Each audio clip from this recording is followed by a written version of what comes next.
बच्चों कैसे हो। आज हम हिंदी सौम्या का पाठ 3 करने जा रहे हैं।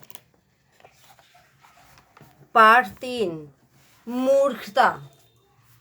प्रस्तावना। प्रस्तुत पाठ में शास्त्र ज्ञान के साथ साथ व्यवहारिक ज्ञान की महत्ता को स्पष्ट करने का प्रयास किया है। आइए पढ़िए। बात बहुत पुरानी है। 4 दोस्त काशी से विद्या पढ़कर वापस अपने घर जा रहे थे। उनके रास्ते में एक घना जंगल पड़ता था। चारों दोस्त आपस में बातें करते हुए उस जंगल से गुजर रहे थे। उनमें से एक दोस्त बोला, दोस्तों, हमें अपनी विद्या का लगातार उपयोग करते रहना चाहिए, नहीं तो हम उसे भूल जाएंगे। दूसरे दोस्त भी उसकी इस बात से सहमत थे। इस बात को बच्चों समझ गए ना कि हमें अपनी पढ़ाई पे रोजाना कुछ ना कुछ पढ़ाई करते रहना चाहिए। आगे है आपका, ये जंगल में अभी थोड़ी दूर ही चले थे कि एक दोस्त चलते चलते रुक गया। उसने एक और संकेत करते हुए कहा, देखो दोस्तों, ये किसी मरे हुए जानवर की हड्डियां लगती हैं।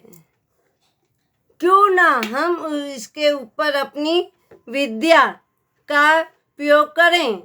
2 दोस्त ने तो उसकी बात को समर्थन किया, लेकिन चौथा ने कहा, किसी मरे हुए जानवर पर विद्या का उपयोग तभी करना चाहिए जब उसकी उचित मौका हो।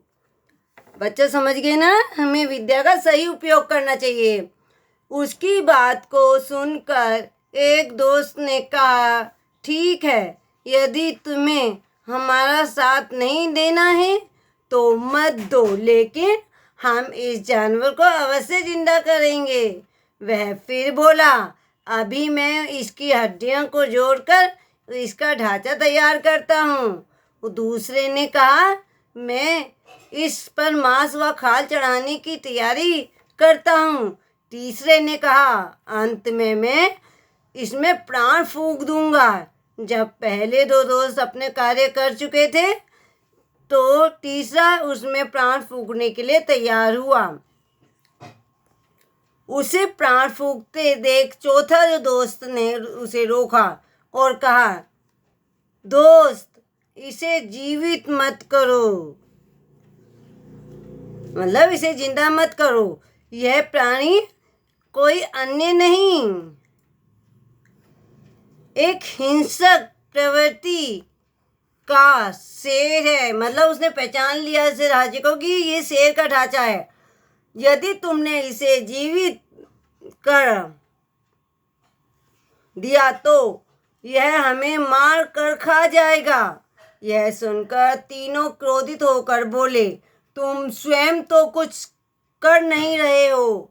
हमारी विद्या का सफल प्रयोग को देखकर ईर्ष्यावश जल रहे हो। तुम हमें रोक रहे हो। तुम्हारी कोई बात नहीं मानेंगे। चौथा दोस्त समझ गया कि अब इन्हें रोक पाना संभव नहीं। उसने कहा, ठीक है, तुम्हें जो करना है करो, लेकिन इससे पहले मुझे इस पेड़ पर चढ़ जाने दो। मतलब चौथे दोस्त ने अकलबंदी दिखाई। वह अपनी सुरक्षा के लिए पेड़ पर चढ़ गया। पहले यह कहकर वह पास के पेड़ पर चढ़ गया। जैसे ही तीसरे ने शेर में प्राण फूंके, वह जीवित हो उठा। जीवित होते ही उसने सामने खड़े तीनों युवकों पर हमला कर दिया। क्षण